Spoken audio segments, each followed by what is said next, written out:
मप्र तबादला नीति 2024, अधिकारी कर्मचारियों के ट्रांसफर को लेकर बड़ी खबर, इन्हें मिलेगी छूट। MP news. अब एमपी में कलेक्टर करेंगे तीसरे और चौथे श्रेणी के कर्मचारियों का ट्रांसफर, प्रभारी मंत्री की लेनी होगी मंजूरी। एम्प्लॉय ट्रांसफर इन एमपी में चुनाव के चलते कई कर्मचारियों के ट्रांसफर रुके हुए थे। अब आचार संहिता हटने और प्रशासनिक काम शुरू होते ही 1 जुलाई से कर्मचारियों के ट्रांसफर की हलचल भी तेज हो गई है। इसी में 3rd और 4th ग्रेड के कर्मचारियों के ट्रांसफर के लिए नई तबादला पॉलिसी बनाई जा रही है। जानिए क्या है इसमें खास।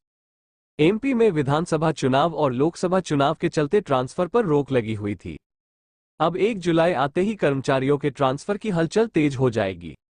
सीएम मोहन सरकार इस साल में होने वाले ट्रांसफर के लिए पॉलिसी का ड्रॉप तैयार कर रही है। इसके साथ ही प्रदेश में जिला स्तर पर अधिकारियों और कर्मचारियों के ट्रांसफर पर लगे बैन में ढिलाई देने की प्रक्रिया चल रही है। वहीं ट्रांसफर नीति को लेकर सामने आया है कि सरकार पिछले बार के मुकाबले इस बार भी इसमें ज्यादा चेंजेस नहीं करेगी। हालांकि अगली कैबिनेट में यह मुद्दा शामिल किया जा सकता है।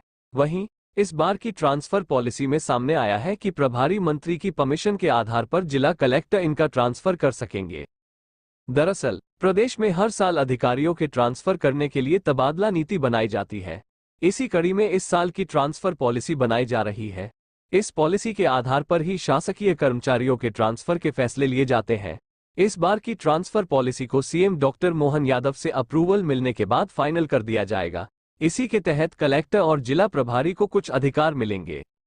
प्रभारी मंत्री की अनुमति से कलेक्टर कर सकेंगे ट्रांसफर। तबादला नीति बनने के बाद प्रदेश के 3rd और 4th लेवल के कर्मचारियों के ट्रांसफर जिले में प्रभारी मंत्री का अप्रूवल मिलने के बाद कलेक्टर कर सकेंगे। इसमें राज्य के साथ ही जिला श्रेणी के सभी 3य और 4th श्रेणी के कर्मचारियों को शामिल किया जाएगा। ऐसे जारी होंगे ट्रांसफर आदेश। इस बार की ट्रांसफर पॉलिसी में ऐसा भी हो सकता है कि स्टेट कैडर कर्मचारियों और अधिकारियों को ट्रांसफर करने से पहले विभागीय मंत्री से भी डिस्कशन किया जाएगा। पिछली बार की तरह इस बार भी विभागीय जिला अधिकारी के साइन करने बाद ही ट्रांसफर ऑर्डर जारी किए जाएंगे। 15 दिन लेट हुआ ट्रांसफर प्रक्रिया। कर्मचारियों और अधिकारियों के ट्रांसफर की बात की जाए तो पिछले साल के मुकाबले इस बार की ट्रांसफर पॉलिसी में 15 दिन की देरी हुई है।